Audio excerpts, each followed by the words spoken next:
Boa noite, agradeço a presença de vocês para o debate. Essa aqui é a Tatiana Carvalho Costa, é professora, pesquisadora em cinema de Belo Horizonte.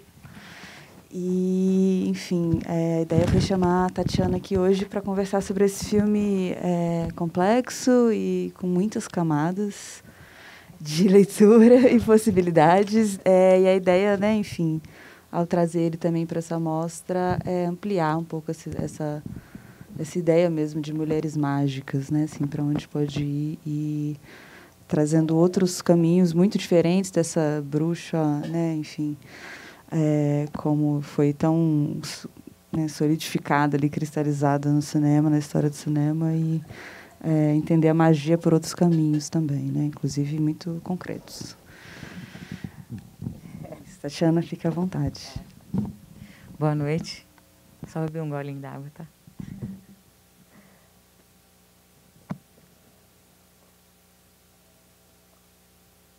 Esse negócio de máscara. Põe a máscara, tira a máscara.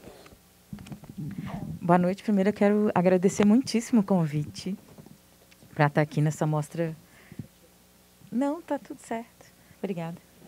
Para estar aqui nessa mostra que é tão importante, assim. Queria, inclusive, elogiar e parabenizar pela seleção dos filmes, assim, pelo percurso. Tem todo um pensamento que eu acho muito relevante para a gente compreender o momento que a gente vive hoje, né? No país, no mundo.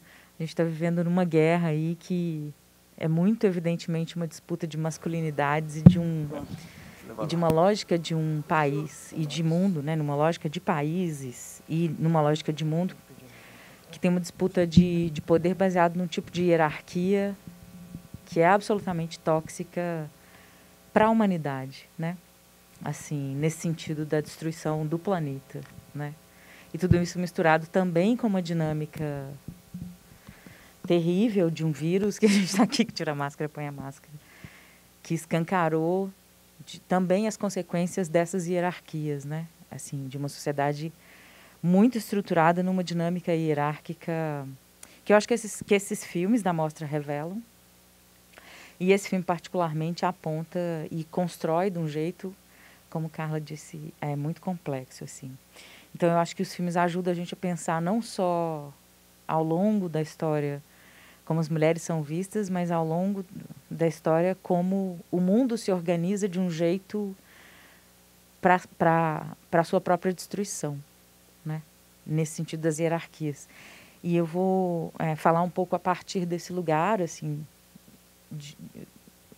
enfim, quero pensar junto com o filme, assim, mais do que estabelecer algum tipo de caminho que seja uma verdade sobre o filme, porque esse filme, de fato, abre muitas portas e muitas possibilidades, mas ele provoca, pelo menos a mim, a pensar toda uma dinâmica bastante violenta, assim, de constituição subjetiva e de lógica de poder ali na alegoria que ele cria, não só a partir da história de uma família, mas pensando também uma sociedade e pensando também uma dinâmica de mundo, assim. Então vou falar um pouco a partir disso, tá?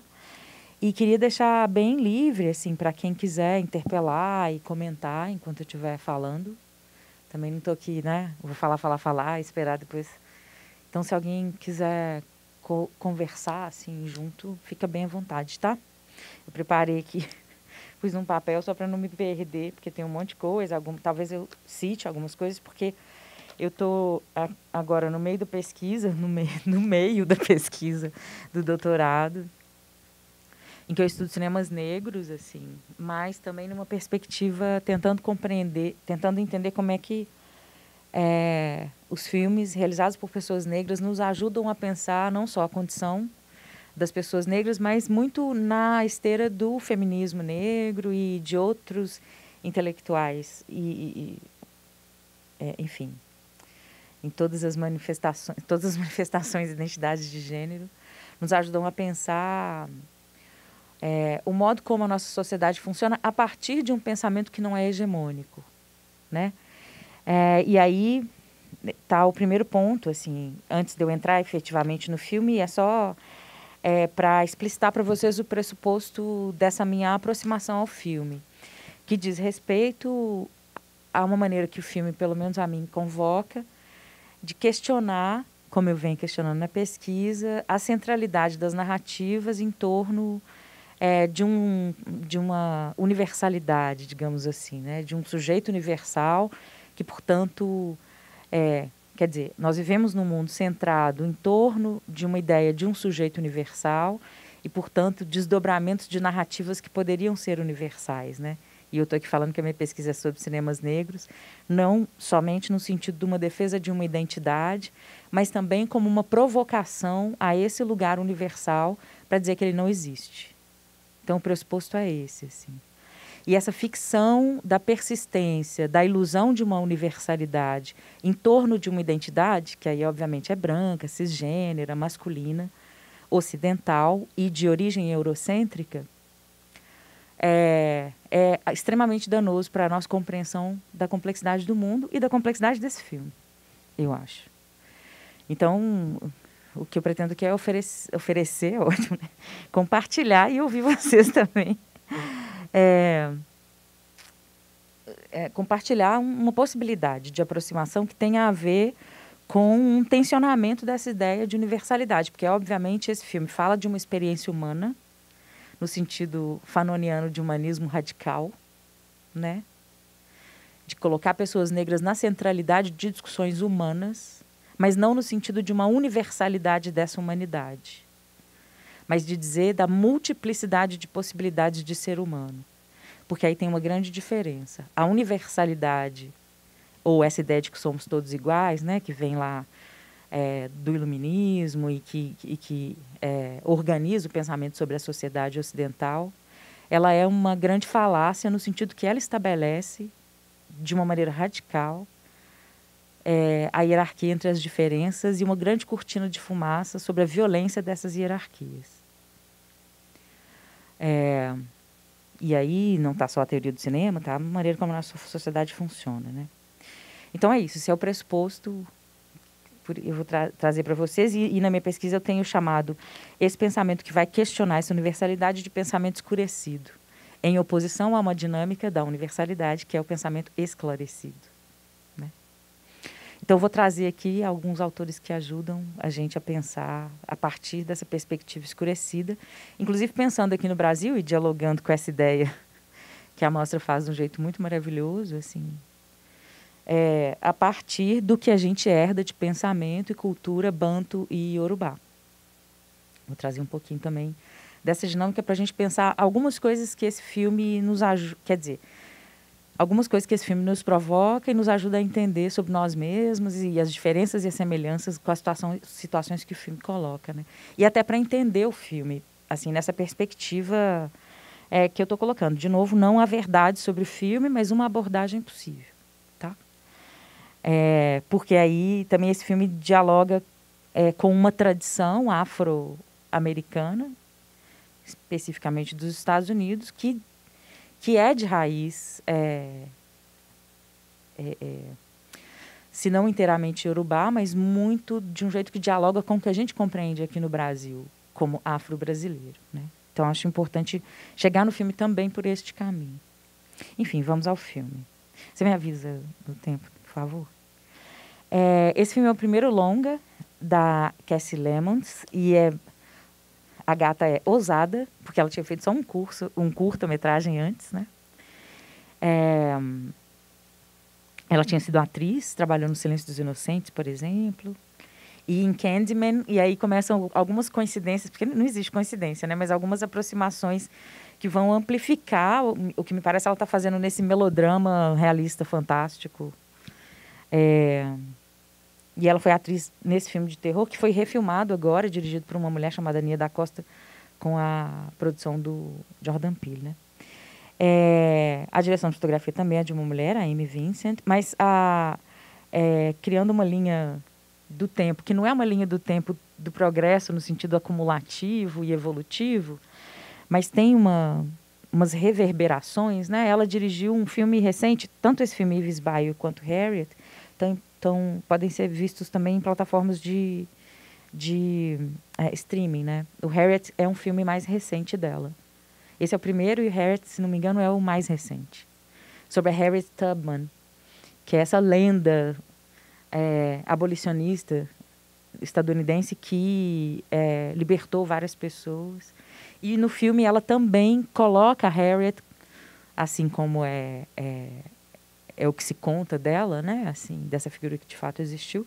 No filme Harriet, ela também coloca a Harriet como um ser encantado, assim, uma mulher dotada e atravessada por um encantamento, assim, e a força dela para libertar as pessoas daquela situação opressora vem não só da sua força física e da sua inteligência, mas de uma capacidade de articular outras possibilidades que existem entre nós e em nós. E aí me parece o primeiro ponto, no Harriet ela faz isso de maneira mais evidente, mas me parece um primeiro ponto que isso é uma continuidade ou uma permanência na obra dela, né? Ela articula essas personagens, mulheres no filme, em torno de algo que as atravessa, que não é só físico, que não é só mental e que está, inclusive, ali na paisagem.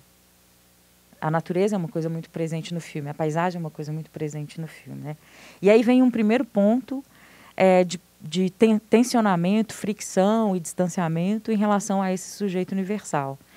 E aí, enfim, eu vou fazer uma digressão aqui, mas só para compreender, assim, para tentar compartilhar melhor com vocês o meu raciocínio. Esse sujeito universal, ele começa no penso, logo existo, assim, nesse raciocínio, né? Não que ele comece no penso, logo existo, mas essa crítica, né? O penso, logo existe é a separação mente-corpo, homem-natureza. Homem, e aí eu estou usando aqui a língua portuguesa no que ela tem de mais, no que ela tem de algo violento, não o mais violento, mas da violência da língua portuguesa, que é usar a palavra homem como sinônimo de humanidade. Então, a separação mente-corpo, humanidade, natureza, faz com que a gente seja alijada das possibilidades de uma inteireza, nosso corpo como algo que pensa, e nós como sujeitos, seres atravessados por forças que não estão em nós, mas que nos constituem, que estão em nós, né, mas que a gente não percebe em nós, mas que nos constituem, e o quanto a gente é natureza também, né? As cosmogonias ameríndias e afro-brasileiras nos ajudam a aproximar disso. E a física quântica também, né? E a gente está vivendo agora as consequências desse afastamento, desse pensamento, né? Desse sujeito que se separa, que acha que penso, logo existo, só existo porque eu sou uma mente pensante que consegue se autodeterminar, se nomear como sujeito, portanto, se nomear como humano, e colocar isso a serviço de uma ideia de progresso, que está, inclusive, na nossa bandeira nacional, né? Uma ideia de progresso, que esse progresso desse sujeito é o quê para sujeitos como o do filme? O que significou o projeto o progresso da Europa para a África, para nós aqui, nas Américas, né? Então, é tudo nesse sentido de um sujeito que é uma autoficção, como vai dizer o Achille Mbembe. O sujeito moderno é uma autoficção. E, e essa autoficção pressupõe uma outra ficção útil, que é o que não é ele, né? Que ele nomeia de outro, o negro. E a Simone de Beauvoir vai falar que a mulher é o outro do homem que se chama de humano, né? E a Grada Quilombo vai falar que a mulher negra é o outro do outro. Então, enfim, me parece que essa conexão com essa dimensão do encantamento das mulheres mágicas diz muito da recuperação de algo que o sujeito moderno, que se autodenomina universal, violentou. Resolveu se separar disso e traçar um caminho que é fatal para a humanidade, no sentido da sua autodestruição. Então, esse é um ponto que eu acho importante, assim, e que me parece estar presente muito na obra da Cassie Lemons, nesses dois, muito na obra não, nos gestos da Cassie Lemons, ao contar as histórias, porque está muito evidente nesses dois filmes, né? Então, entrando especificamente no filme, né, ele fala dessa família baptista, dessa matriarca, que é uma mulher negra que foi escravizada e que é esse sujeito encantado. E eu estou usando no presente porque o fato dessa descendente dela ter o mesmo nome e também estar atravessada pelo encantamento, diz da dimensão de uma ancestralidade. E aí eu entro com o segundo ponto, que vai também confrontar a ideia do sujeito universal, porque o sujeito universal e sua ideia de progresso pressupõe uma linearidade temporal da história e que o presente jamais existe, porque está sempre olhando para o futuro e para o passado, e o passado como algo que é preciso ser, o que houve no passado tem que ser aprimorado, e o futuro é algo que vai ser sempre uma coisa melhor. A gente não está num futuro melhor que ontem, né? Neste país, sobretudo.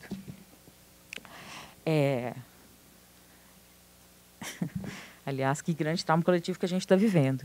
Então, aquela ideia do futuro já começou, a destruição que já começou, não foi o futuro, né?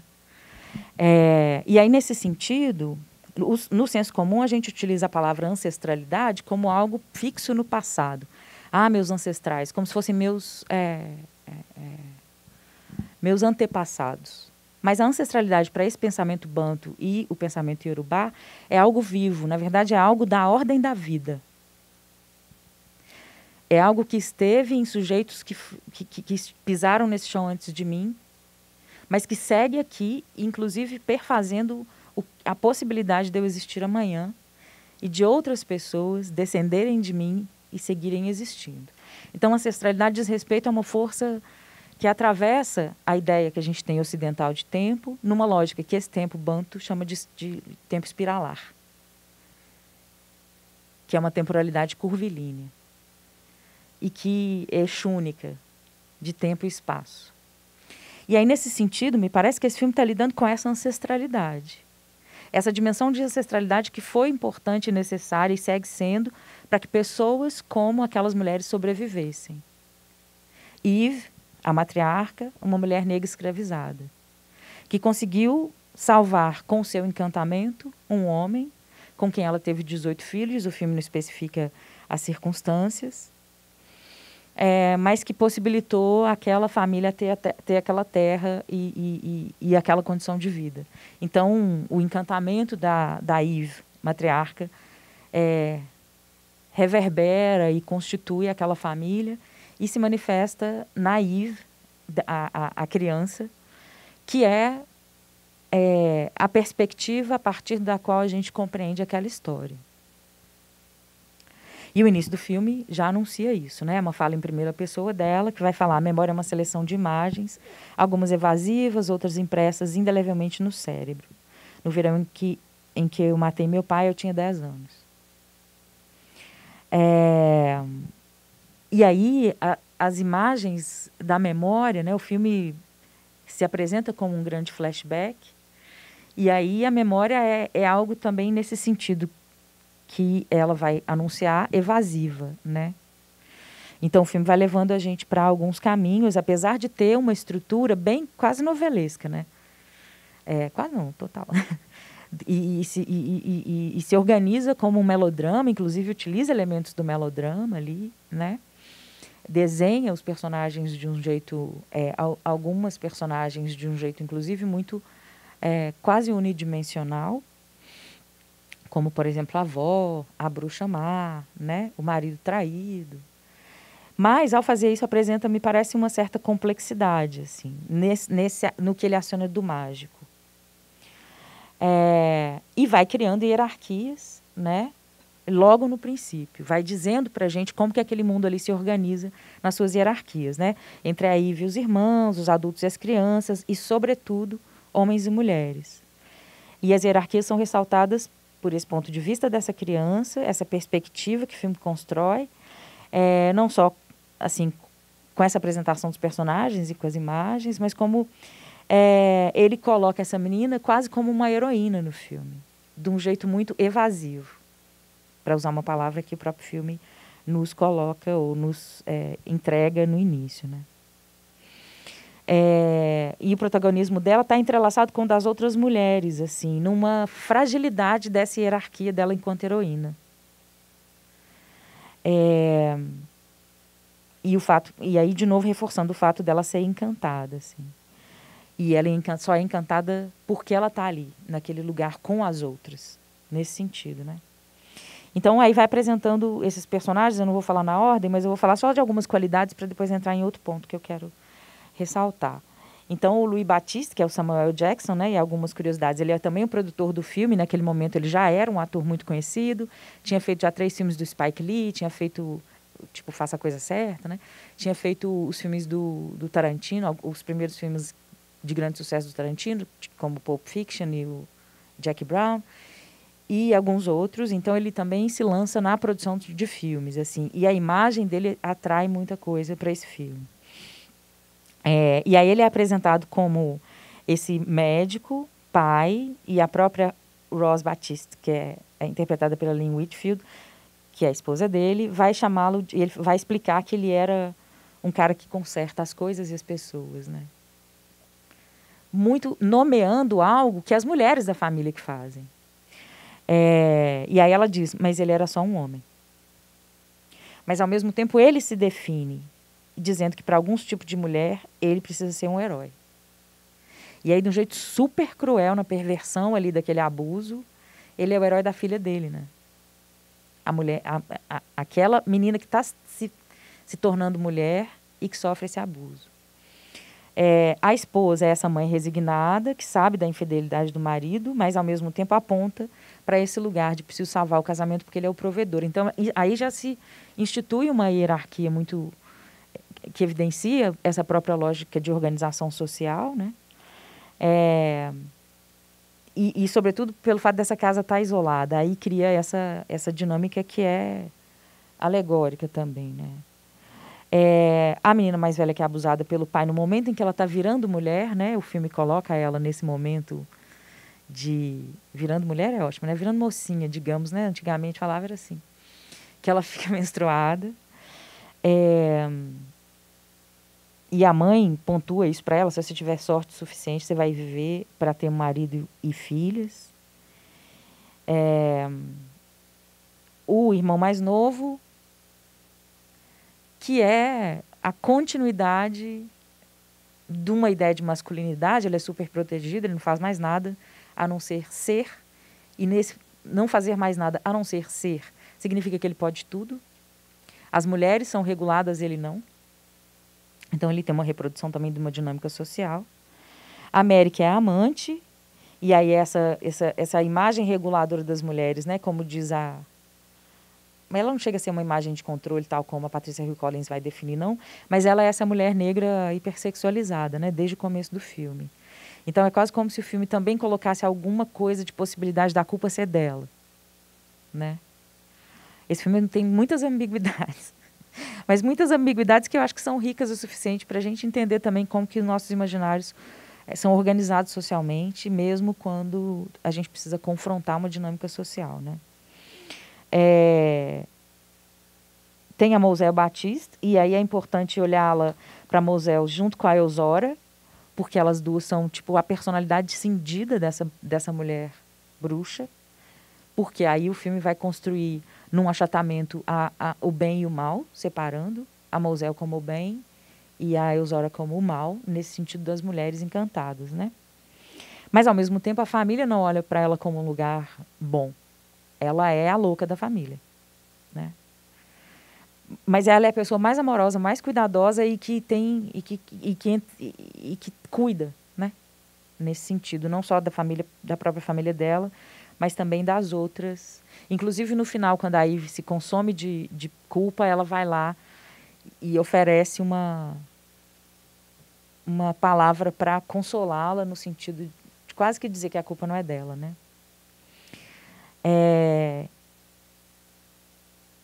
Enfim, então, esse conjunto de personagens vai estabelecer modulações de hierarquias e de posicionalidades subjetivas que, do ponto de vista alegórico, vão dizer da nossa sociedade, né? Do que é o masculino, do que é o feminino e do que é esse encantamento. E aí, nesse sentido, tem uma grande ambiguidade. E aí eu vou dizer, principalmente de dois sentidos, mas talvez fale mais de alguns outros, assim. Tem um texto que vai sair no catálogo, né? Um texto que vai sair no catálogo que é muito bom, muito bom, muito bom. Que a Carla falou assim, e tem esse texto, li, adorei o texto, porque tem tudo a ver com essa costura aqui, né? Chama As Três Faces de Yves Bayou. Eu vou traduzir meio toscamente. A tradução do catálogo vai sair muito melhor do que o que eu consegui catar das palavras aqui. O texto é da Tarsha L. Stanley, num livro que chama Folclore / Cinema, Filmes Populares e Cultura Vernacular. E o texto chama As Três Faces em Yves, relembrando as mulheres encantadas no cinema negro contemporâneo. Ela fala um termo que eu não sei como é que traduz, que é o conjure women, que é um tipo de mulher, e aí essa é por isso que eu vou citar esse texto, que ela vai definir como um agente aglutinador, e eu estou citando ela, um agente aglutinador para a comunidade. Ela é uma das coisas que seus membros têm em comum e que torna esses membros, e ela própria, uma entidade cultural única. E ela é mais uma evidência das inúmeras maneiras pelas quais essas mulheres funcionaram na comunidade afro-americana nos Estados Unidos. Porque essa mulher encantada, que a Tasha Stanley vai falar, é uma figura central durante o processo de escravização, porque as pessoas escravizadas estavam absolutamente desamparadas, né? Mão de obra, sendo simultaneamente mão de obra e mercadoria, elas precisavam funcionar plenamente. Mas a partir de uma dinâmica colonial, né? Violenta e que sequer as considerava como seres humanos. Então, quando alguém adoecia, era muito provavelmente aquela pessoa seria descartada, assim como um cavalo que quebra a pata é sacrificado. E aí, nesse sentido, essas mulheres eram as curandeiras. Elas iam ajudar. E aí acabavam ajudando também a Casa Grande, digamos assim, para usar termos brasileiros, a Casa Grande. E aí elas fazia-se vista grossa para elas, tanto pela liderança quanto a capacidade aglutinadora dela, porque obviamente elas não lidavam só com questões de saúde, elas também lidavam com questões emocionais ali num tipo de pequena sociedade de pessoas absolutamente fragilizadas emocionalmente em função da violência escravagista, né? Então elas tinham uma posição de uma centralidade muito grande, e aí depois, pós-abolição também, e eu não sei quem aqui, e no processo complexo de abolição dos Estados Unidos, inclusive, não sei quem aqui leu Amada, de Toni Morrison. Tem uma dessas mulheres, a Baby Suggs, vocês sabem desse livro? Amada? Eu não vou fazer essa deriva para a Toni Morrison, não, mas a Toni Morrison articula muito bem uma dessas mulheres, que é a sogra da personagem principal, que mata sua própria filha, porque não quer que a filha sofra o que ela sofreu, de ser escravizada, abusada pelos senhores de escravo. Então, ela foge, depois é capturada de novo e mata a própria filha, que é a Amada. E aí, quando ela, enfim, consegue atravessar do sul para o norte, ela chega numa cidade em que as pessoas negras, enfim, podem ser livres. Ela e a outra filha dela são assombradas por essa menina que morreu, porque matar a filha foi um gesto extremo de amor, por mais paradoxal que isso possa parecer. E aí essa menina assombra essa casa, e a filha mais nova entende essa presença como a presença do amor. É complexa a história, por isso que, assim, eu falar disso desse jeito fica parecendo mas, enfim, sugiro que leiam um livro, que é um livro lindíssimo, da Toni Morrison. Mas o que eu quero dizer é da matriarca dessa família, que é a Baby Suggs, que é a pessoa que congregava, inclusive. Ela era quase uma pastora, em termos ocidentais, assim. Não é pastora, obviamente, mas é essa figura líder, no sentido de uma liderança religiosa, mas também de uma intervenção na comunidade para a união da comunidade. E tem uma pregação dela lindíssima, que ela fala sobre o amor, que ela fala para as pessoas negras: amem suas mãos, porque eles não vão amar suas mãos, vão cortar se for necessário. Amem o seu corpo, amem o seu espírito, amem seu coração, porque eles não amam vocês têm que se amar. Então ela fala de um jeito muito bonito, assim. Dei essa volta toda só para reforçar essa noção de mulher encantada, ou essa mulher que é atravessada por essas forças, que não são o corpo separado do intelecto, o espírito separado do corpo, nem o ser humano separado da natureza. É tudo junto. Então, essa dinâmica que é ancestral e que não está presa no passado, está aqui e se reanima conosco a cada dia, está nessas mulheres. E isso foi uma força agregadora contra o carrego colonial, já trazendo para uma lógica brasileira, né? Estou falando dessa questão da escravização para também chegar na questão da mulher, porque esse filme, muito nitidamente, tem uma perspectiva que é interseccional. É um elenco negro. E isso não significa que, com o elenco negro, ele esteja contando uma história que possa ser interpretada por qualquer pessoa da mesma maneira. É uma história de pessoas negras. É uma história de pessoas negras herdeiras de uma força de mulher que foi escravizada. Então, tem uma especificidade. Apesar de ter momentos do filme que, obviamente, qualquer pessoa não negra possa se identificar. E aí, a Silvia Federici vai falar isso, né, no Caliban e a Bruxa, em várias falas dela também, da maneira como a perseguição às bruxas e o tráfico de pessoas escravizadas são fundamentos do tipo de sociedade que a gente tem hoje, com as suas hierarquias e opressões e a sua caminhada a passos largos para o abismo.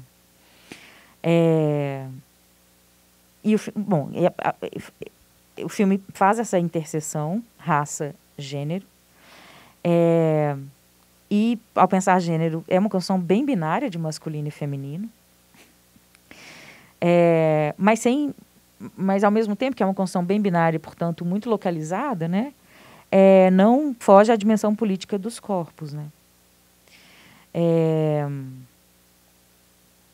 Em torno dessa família nuclear e dessa hierarquia que ela cria. E aí, a interseccionalidade, pensando numa complicação aí, né, ela a ideia de família é uma família nuclear eurocentrada, assim. É uma família negra que reproduz uma dinâmica ali nos anos 60, no sul dos Estados Unidos. Mas há uma ampliação comunitária na lida com os filhos, por exemplo, né? Nessa família expandida. E ao fazer essa divisão binária, né, homem e mulher, ela acaba associando as mulheres com saberes à dor e à morte, mas também a um lugar de conforto espiritual, né? Mesmo a Moselle, que é nessa dicotomia que o filme cria entre a bruxa boa e a bruxa má, esse lugar de conforto para a família, ela é a viúva negra, digamos assim. Olha esse termo também, né? O negro utilizado nesse lugar. Mas ela é essa que atrai a morte, porque está próxima. Então, tem uma dimensão regulatória nesse sentido, né? A família nuclear e a dinâmica ocidental incidem sobre esse sujeito, essa mulher que é tida como louca, e a morte está sempre espreitando ela e inviabilizando a vida afetiva dela, né? Então, ela é amaldiçoada, ela mesma fala, eu não posso nem ter filho, eu sou infértil. Mas, ao mesmo tempo, pensando... Por isso é bem complexo esse filme, porque ele também não dá muita saída, né? A saída que ele dá é isso, essa masculinidade tóxica precisa acabar, tem que morrer e morre. Mas não significa que vai se destruir no menino, né? O menino segue sendo esse sujeito que pode reproduzir o pai.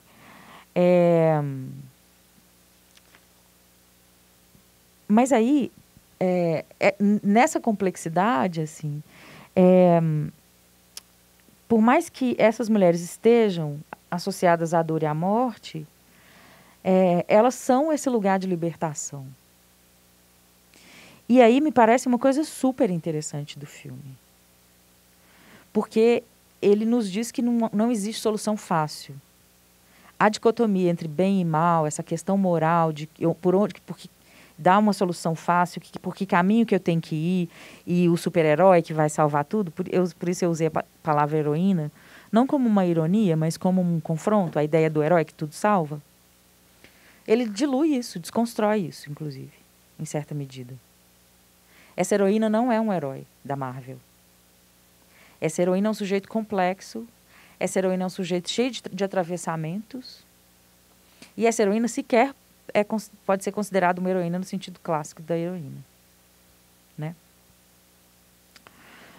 Ou desse lugar de um sujeito que vai, apesar das suas idiosincrasias, trazer um final feliz. Aí, nesse sentido, eu trago também a Sueli Carneiro, que ela vai falar, tem um texto dela muito maravilhoso, que chama O Poder Feminino no Culto aos Orixás. E aí, de novo, evocando esse pensamento escurecido para tentar entender esse filme como uma aproximação, né?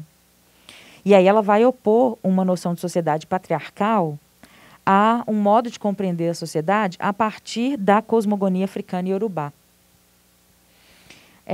E aí, aqui eu acrescento também a cosmogonia bantu, né?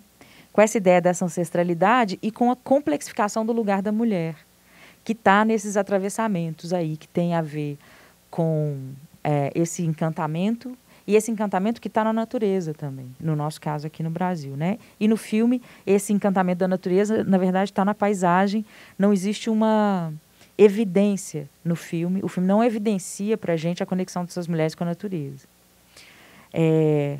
De maneira mais frontal, né? E aí, no caso da Sueli Carneiro, ela vai dizer da complexidade da mulher nesse lugar do culto aos orixás, que obviamente há uma dinâmica hierárquica ali. Os itãs, que são essas lendas, né, que vão falar dessa mitologia, vão nos dizer da ameaça que são os poderes das mulheres, né, numa estrutura social, em algumas estruturas sociais. E, portanto, as mulheres precisam ser controladas ali também, né? Mas, ao mesmo tempo, há uma abertura para uma multiplicidade de possibilidades para a mulher, que não só esse aprisionamento na sociedade, que a sociedade patriarcal faz e que esse filme também constrói, né? Como no caso dessa mãe, por exemplo, que ela não tem saída. A criança que vai dar a saída, né? E que não é a melhor saída. Ou não sei. Então, nesse sentido, criando essas camadas de complexidade, me parece, esse filme nos chama a entender o modo, primeiro, dessa reconexão, né? Mente, corpo, espírito, porque tem ali uma série de desejos que são pulsões, e, obviamente, aqui eu não estou querendo reiterar algo que o filme parece indiciar, mas ele também joga coisa para o outro lado, e que num determinado momento ele coloca a filha adolescente como alguém que possa ter sido culpada pela ação do pai em função do desejo dela, mas obviamente depois o filme vai desconstruir isso, né? Mas o filme joga com isso do jeito muito perigoso, né? De culpar a adolescente. Alguns filmes, tem vários filmes, novelas, várias narrativas que vão fazer isso, né? Vão dizer dessa mulher que está desabrochando e que começa a desejar... Bom, isso é uma coisa da psicanálise, né? Da teoria psicanalista, né? Esse desejo pelo pai. Mas, obviamente, ao tocar nisso, assim, me parece que o filme deixa escapar o argumento que estava sendo construído anteriormente, que é desse confronto a essa hierarquia, né? E joga também para a mulher um pouco da culpa. Mas, ao mesmo tempo, também, esse lado dessa presença, sobretudo do abuso, me parece que pode ser compreendido como um aprisionamento dos dois sujeitos, e aqui eu não estou passando pano para o pai, mas é o aprisionamento dos dois sujeitos num lugar que, inevitavelmente, vai gerar violência para todo mundo. E, de novo, apontando para a ideia como uma sociedade patriarcal é ruim para todo mundo. Então, o filme é extremamente feminista nesse sentido, no que algumas teorias feministas têm, me parece, de mais bonito, que é dizer de uma inversão de perspectiva, não vertical, de hierarquia, mas de horizontalidade. De novo, não estou passando pano para o pai. Mas é só num caminho, porque ali estava muito evidente a hierarquia, e aí naquela reiteração, ou naquelas versões da cena da tempestade e do abuso, portanto, me parece que há um aprisionamento, sobretudo quando a menina fala, eu não sei o que aconteceu. Um aprisionamento numa dimensão mais ampla do que a do sujeito. É o sujeito que reproduz, inevitavelmente, e não a menina, mas o pai, sem passar pano para o pai, né, de novo, inevitavelmente, fatalmente, terrivelmente, uma dinâmica social. Este homem é um predador. Ele precisa trair a mulher. Ele fala, para algumas mulheres eu preciso ser um herói. E ser um herói na série de eufemismos que o filme constrói, significa o quê? Né? Aquela cena daquela paciente na cama toda fragilizada, preciso de um remédio, doutor. É um fetiche, né? Ali ele está sendo o herói dela também. E aí, nesse sentido, o que é ser o herói, né? Esse homem que precisa ser esse sujeito, ele vai ser o herói da filha do jeito mais perverso. E aí é isso, é a reiteração de uma imposição social no boy lixo. Mas aí eu acho que o filme, essa complexidade do filme ali naquele momento, me parece, quer dizer, por mais incômodo, assim, eu acho que pode ser vista como algo interessante para dizer desse lugar também, né? E por fim, para a gente também abrir para conversar, porque eu também quero te ouvir um pouquinho. Por fim, mais ou menos, né, que eu vou tratar. A gente tem, e eu falei um pouquinho rapidamente do carrego colonial, né? É uma deriva que eu vou fazer aqui, não é exatamente o que está no filme, mas é uma coisa que eu acho que o filme ajuda a pensar. Porque o filme parece indiciar, e é interessante ver como a diretora lida com as mulheres bruxas, né, de um filme para o outro, tanto em Harriet quanto nesse, indiciar que essas mulheres têm o dom de libertar. Seja a tia que liberta as pessoas, liberta no sentido mais, né, a pessoa de uma dor, ela ajuda nesse sentido. Seja a Eve que mata o pai, no sentido de libertar a família de uma opressão. E aí é uma dinâmica de libertação, digamos assim, entre aspas, de uma espécie de carrego, né? Pensando aí nessas praxes, digamos, Yorubá e Banto, porque você tem que fazer o descarrego, né? E é pelo encantamento que você faz isso. É óbvio que ali no filme a bruxa má, digamos assim, numa coisa que parece uma picaretagem dela, né? Vai rir e fala, tipo, você não vai matar esse cara nunca, né? Eu peguei sua grana, enterrei no lugar que você não vai nem ver, e ri, e ainda faz uma caricatura de uma risada de bruxa. Então, obviamente, a menina ter feito a fofoca é muito mais eficaz do que o voodoo que ela quis fazer, né? Mas existe uma dinâmica ali de um encantamento daquela família para se libertar. Então, a morte é uma consequência, sim, mas ela não é o que determina essa libertação, me parece. E aí, nesse sentido, ele indicia, por isso que eu acho que assim, não é o que está efetivamente no filme, mas que ajuda a gente a pensar, essa possibilidade de libertar,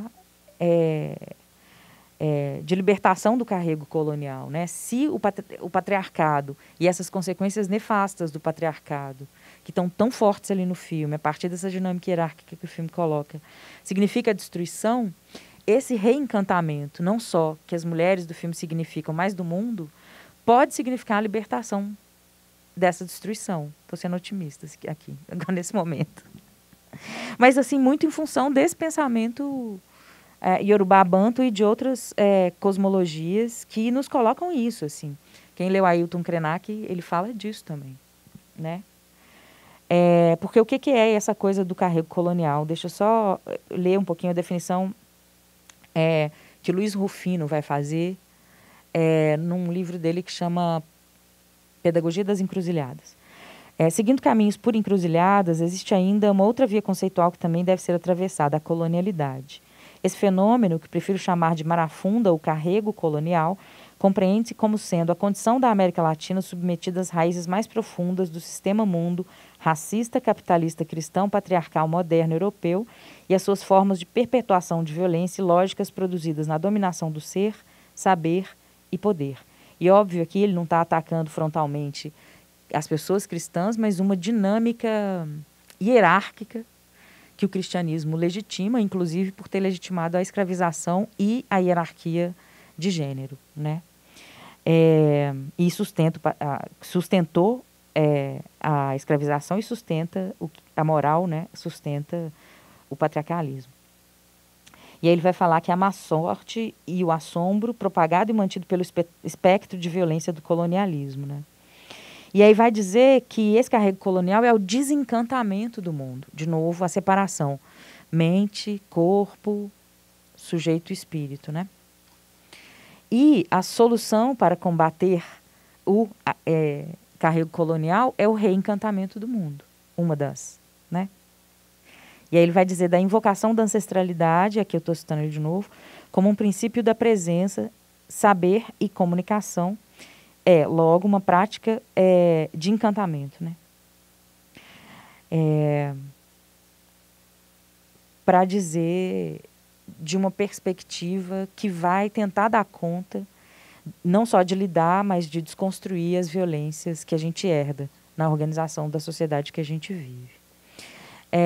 E aí, agora por fim mesmo, tem um outro autor que eu gosto muito, tenho lido muito, que chama Denetim Tuambona.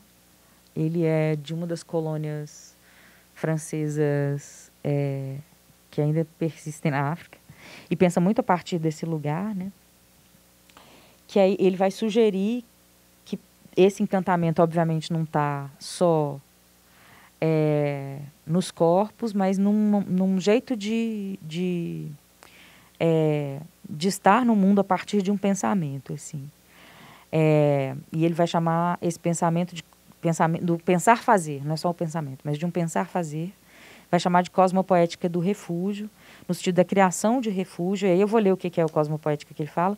Na origem de toda espiritualidade, de toda especulação teórica, está a experiência poética. A apreensão do mundo como totalidade viva, a intuição de que todos os elementos que nos cercam, nos atravessam e nos compõem, o vegetal, o mineral, a água, o ar, as ondas magnéticas, se correspondem, se entrelaçam e formam um único e mesmo cosmos. A cosmopoética é a forma primeira da ecologia, uma ecologia dos sentidos, da imagem, ação, pela qual pajés, ngangas, mães de santo, bruxas neopagãs e outros mestres do invisível estabelecem um diálogo obscuro, tecido de metáforas com o conjunto de tudo que vibra. O modo como isso se manifesta, seja em momentos de encantamento, como o filme nos coloca, seja na vida cotidiana, me parece que se aproxima de um outro conceito que Leda Maria Martins, que é uma professora aposentada da Leis da UFMG, e poeta, e dramaturga, e crítica, e teórica do teatro, vai nomear de afrografia. Tem um livro dela lindo, que chama Afrografias da Memória. E aí, voltando para o filme, me parece que a dinâmica afrográfica dessas mulheres tece algo ali que nos aponta para possibilidades de lida com esse carrego colonial que a hierarquia patriarcal coloca como fatalidade para aquela família. Enfim, então é isso um pouco. Super legal, Tati. Nossa, massa demais. Muitíssimo obrigada.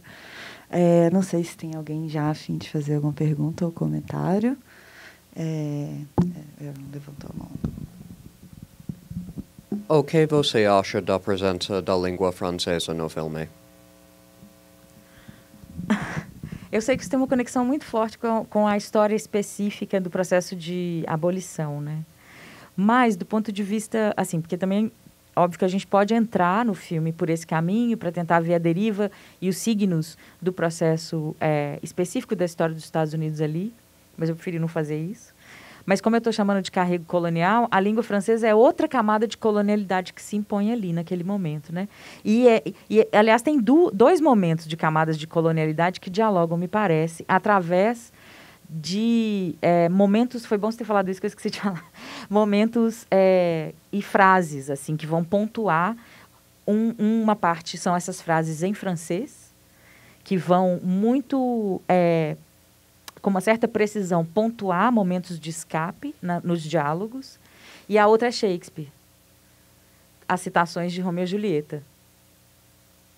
E aí, bom, eu não sei se eu respondo a sua pergunta, mas eu peguei um pouco para falar de uma coisa que eu tinha esquecido, que são essas reiterações, não de uma hierarquia, mas de uma lida. E aí, no caso da língua francesa, me parece, essa mistura que fazem, né, dos dois idiomas, me parece essa mistura que se faz em qualquer lugar multicultural, digamos assim, a partir de uma apropriação para tentar diluir a hierarquia, mas com a evidência de que há ali a presença e os rastros dessa colonialidade, né? Nesse sentido. E ali talvez um escape para marronagem, que aí tem a ver com esse pensamento do Denetim Tuambona, mas eu não, enfim, aí já estou especulando.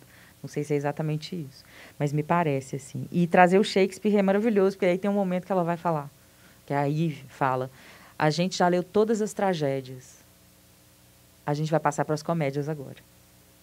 Isso é tão lindo no filme. Tão forte, assim, né? O jeito que ela toma para si e fala, então, acabou.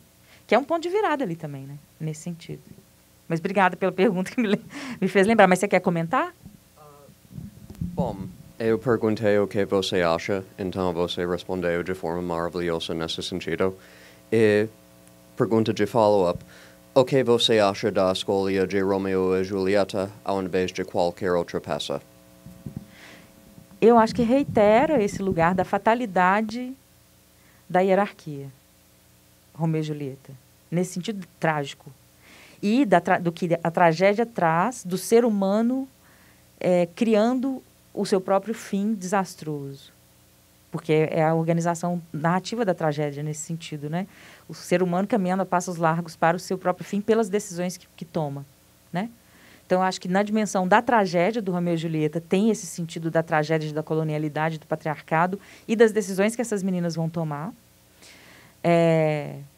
Mas, ao mesmo tempo, reforça ali a estrutura da hierarquia de gênero e de uma dinâmica meio de uma ingenuidade romântica que pode haver e que ali é quebrado também na relação dessas meninas com o pai delas, né?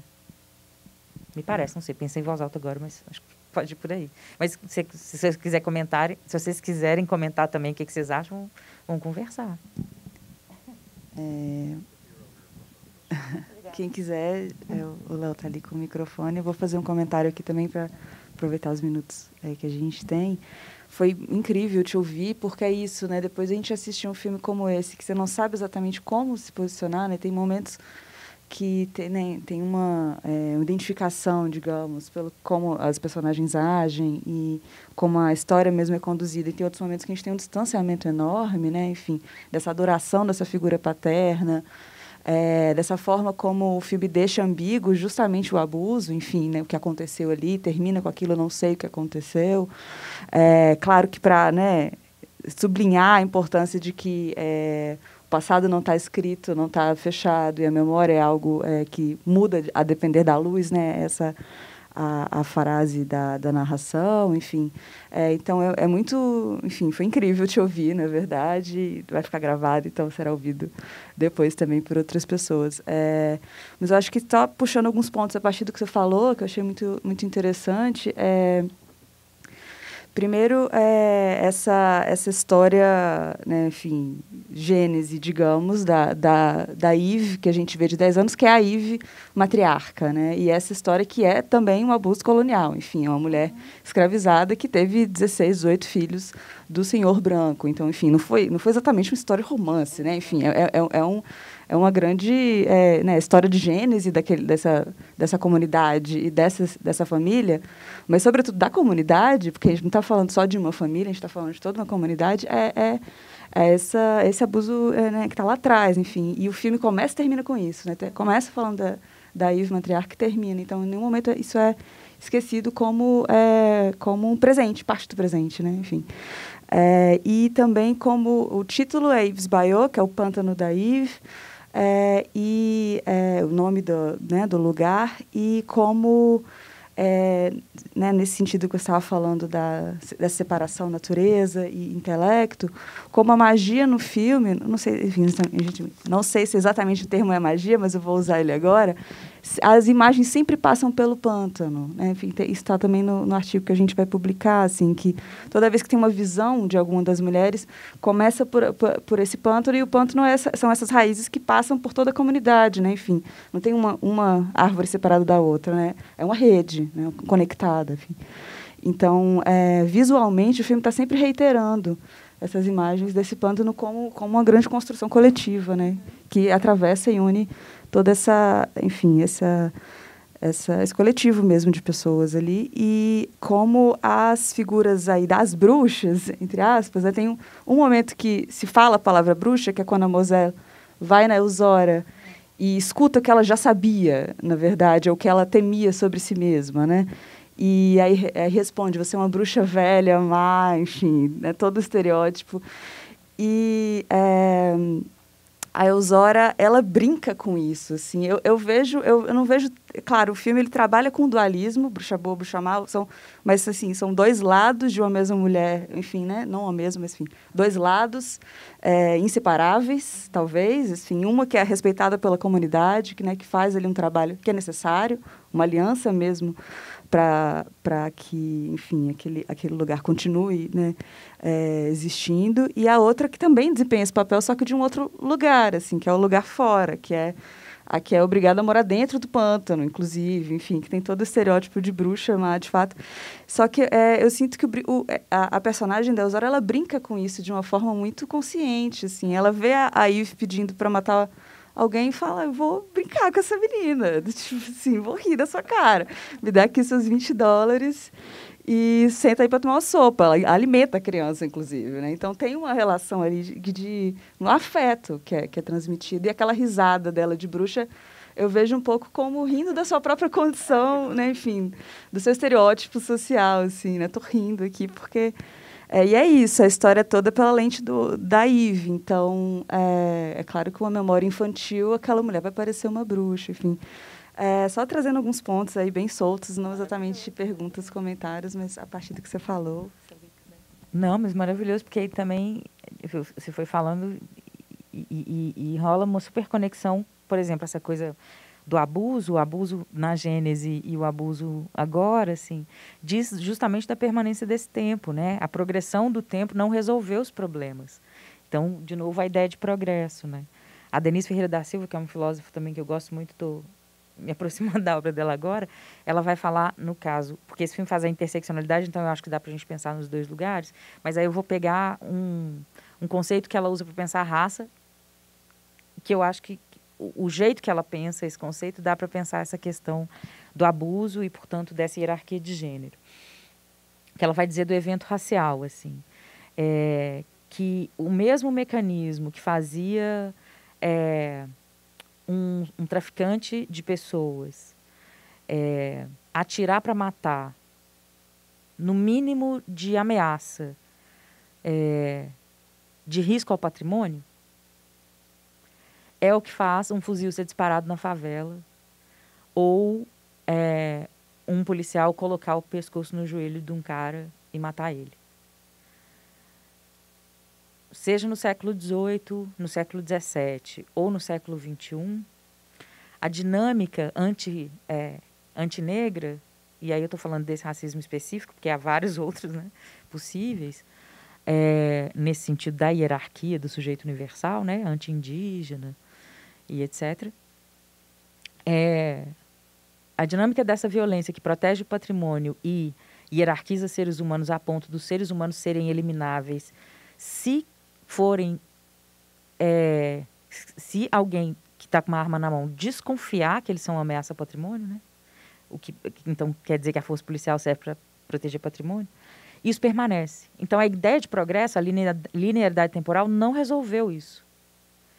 Então, não adianta a gente pensar em futuro no sentido do progresso hegeliano, da história, que tinha uma pré-história e que virou história e que, portanto, a racionalidade humana vai resolvendo seus problemas, porque nesse ponto não resolveu. E aí, pensando que essa sequencialidade do tempo hegeliano ou do tempo moderno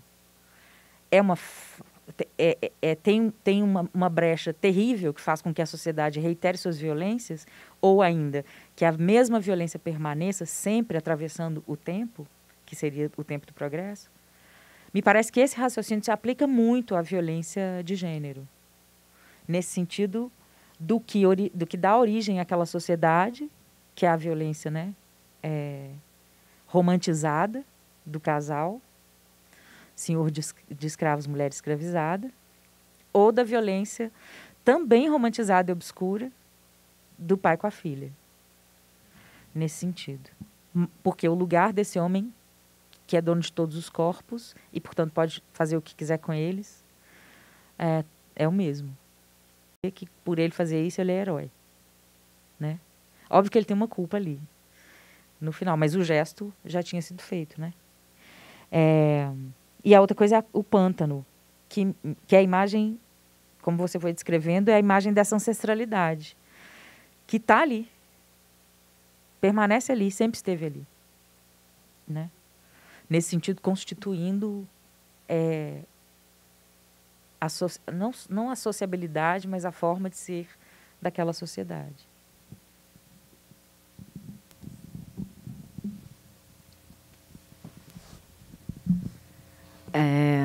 Parabéns, Tati, maravilhoso te ouvir desde o começo que você começou a falar. Quando ele fez a pergunta sobre Romeu e Julieta, eu fiquei pensando, porque eu reparei nisso no filme também, de, enfim, ser uma referência que volta, e eu não sei se tem a ver com um certo discurso sobre o lugar do amor para essas mulheres, né? No sentido de que, assim como Shakespeare, o amor ele vai levar à morte. E parece que essa é um pouco a sina de todas aquelas mulheres. Assim, eu perdi o começo do filme, então eu não sei qual foi a história da avó. Mas, assim, a mãe, a tia da maneira mais óbvia, né? Essa coisa dos maridos morrendo. Mas as próprias filhas, tipo, o amor da filha, que é o pai, também morre, né? Então, enfim, se você pudesse comentar um pouco sobre isso. Eu só vou comentar que eu concordo. Mas o filme não diz no início como que a matriarca morreu, se foi por amor, mas ao mesmo tempo a ideia de amor ali não é dita, né? Assim, só diz que houve uma união pelas circunstâncias e que isso gerou 18 filhos. Mas eu concordo demais, tem tudo a ver. Quer dizer, concordo é ótimo, né? Gostei desse raciocínio seu aí, foi ótimo. É isso. Ô, gente, vocês podiam falar os nomes de vocês, né? Porque não tá gravando esse negócio. Quem que perguntou? Ah, tá, eu sou a Érica. Oi, Érica. E você que perguntou? Aaron. Aaron. Ok. Acho que a gente tem mais alguns minutos aqui para acabar, se alguém quiser também fazer algum comentário, senão eu vou fazer. Mas só para, enfim, não deixar... Você quer, Helena?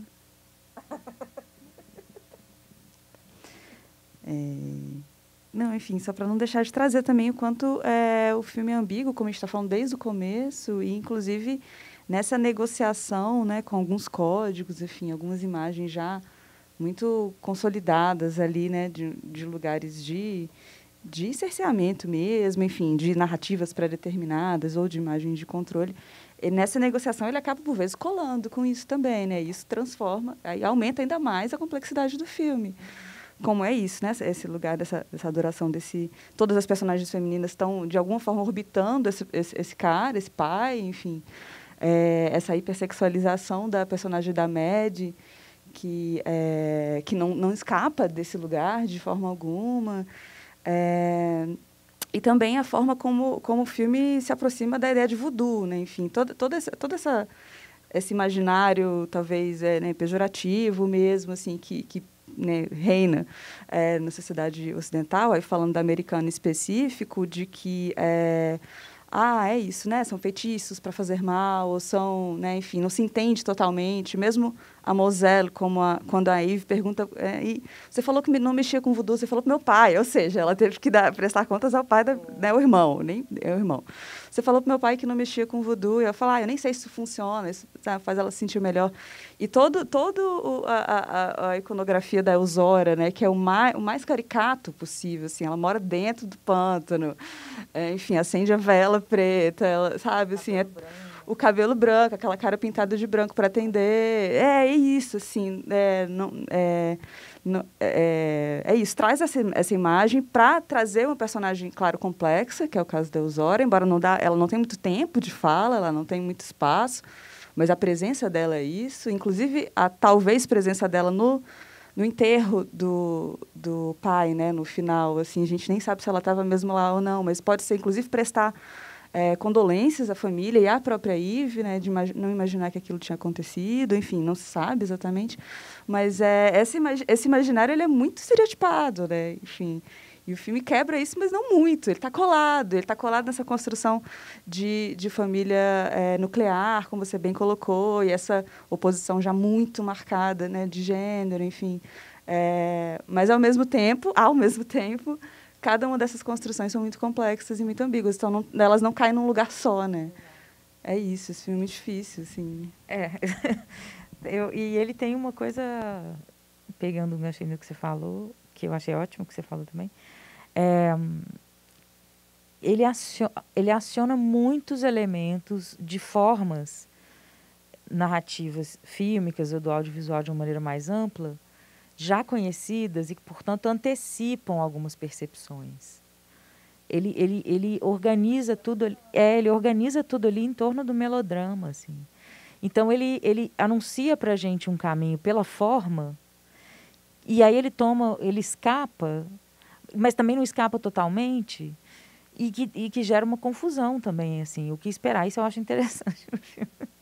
Isso eu acho interessante, apesar de algumas decisões eu achar bastante confusas mesmo, assim. Mas eu acho massa tentar colar numa coisa melodramática e escancarar alguns problemas que o melodrama, inclusive, ajudou a reiterar ao longo da história do cinema, né? Isso levou o filme... a gente está finalizando. Isso levou o filme muito longe, né? Você falou da coisa do Samuel Jackson ser produtor. Eu fiquei impressionada, assim, ao fazer a pesquisa para a curadoria da mostra, o quanto que esse filme é conhecido na sociedade americana. Todo mundo viu, enfim, sabe? Assim. E nesse momento ali, no final dos anos 90, foi um filme extremamente visto, assim. Talvez não chegou aqui com essa projeção, mas ele foi visto por quem estava ali, né, naquele momento. Então, é isso, esse tipo de negociação que ajuda o filme a chegar muito longe. Exato. Né? Também é impressionante que ela não conseguiu fazer mais filmes após este filme. Isso também tem que ser constatado. Sim, isso diz da hierarquia da indústria, né, também. Que agora, né, que algumas diretoras negras... Não agora, ela tem outros filmes anteriores a esse, assim. Mas filmes que circulam mais, né, ela não fez mesmo, não. Por isso que eu citei esse Harriet, que é mais... Que teve uma repercussão também muito grande, né, e que é de 2019. Mas é isso, assim... eu citei, por exemplo, o Candyman, dirigido pela Nia da Costa. O anúncio desse filme coloca o nome do Jordan Peele, não coloca nem o nome dela. É bizarro, né? Mas é a dinâmica da indústria. Mas obrigado por ter mencionado isso. Eu tenho mais um comentário. Pergunta... Talvez até a Carla possa falar um pouco mais, porque eu pensei também que esse filme, assim como outros que a gente está vendo na mostra, associam a bruxaria, né, a magia das mulheres, quase sempre está associada a essa ideia de loucura, né? A ideia de histeria. Tanto historicamente, como aquele filme que a gente viu, enfim, que traz isso numa perspectiva mais histórica da sociedade europeia, mas aqui a gente está vendo num outro contexto. E isso se repete, né? Então, tanto a... como é que é o nome da tia que tem visão? Moselle. A Moselle, tida pela família enquanto louca, quanto a Ozora, também tida por todo mundo como louca. Não, é só uma curiosidade pop, inclusive, sobre isso. A Carla falou disso, que o filme foi muito... Vocês falaram que o filme bombou muito nos Estados Unidos na época que ele foi lançado, tanto essas relações dessas mulheres, principalmente com esse homem que trai, tananã, que eu não sei se vocês já viram, mas tem o Lemonade da Beyoncé, que ele é completamente, esteticamente, colado nesse filme. Tipo, ele e o Filhas do Pó. E no da Julie Dash. Isso, da Julie Dash. Então, quando eu assisti esse filme, eu vi muito, que além deles falarem que é isso, ela escreveu as músicas do álbum pensando nessa traição que o Jay-Z teve sobre ela. E ela ter perdoado a Wikipédia Pop. Amo!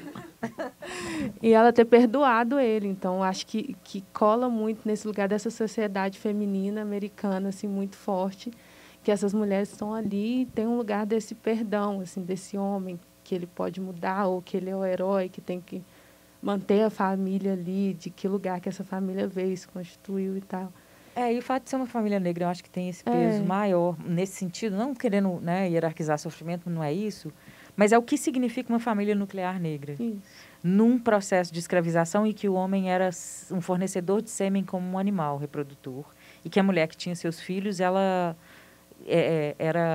os filhos dela eram tirados dos braços dela para serem vendidos.